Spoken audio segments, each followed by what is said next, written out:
So welcome friends, and now let's talk about the classes.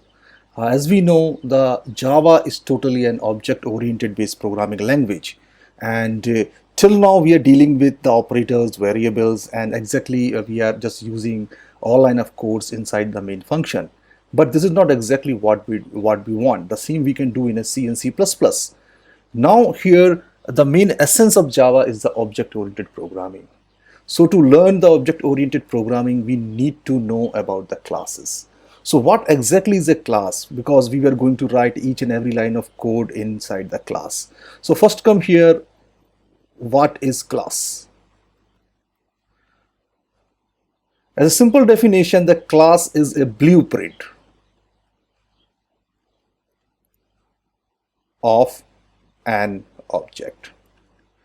So what is an object, my friend? Object is basically the collection of, it is basically a collection of identities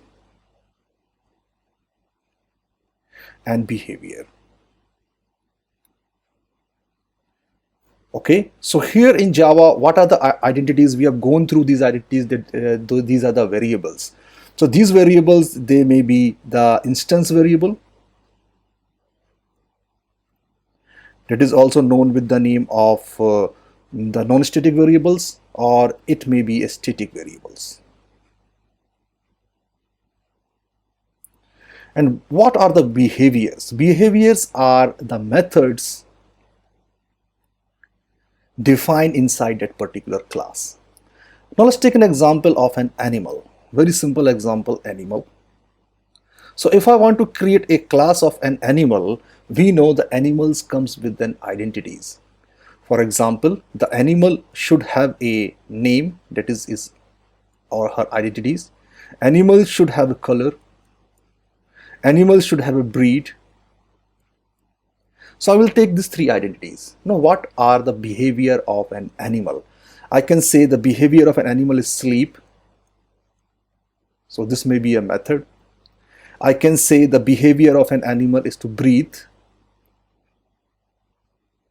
This may be a method. And I can say the behavior of an animal is to place of living. Place to live. So these are three methods that we can define inside the animal class.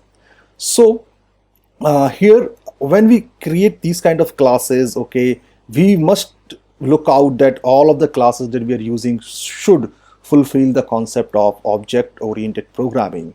That is, it should follow the concept of polymorphism. It should follow the concept of inheritance.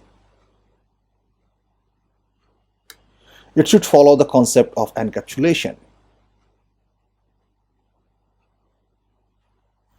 So in the next chapter, we will try to create a class of a person, and in the person we will try to find out the identities and behavior of a person, and then we will try it out how we can use it.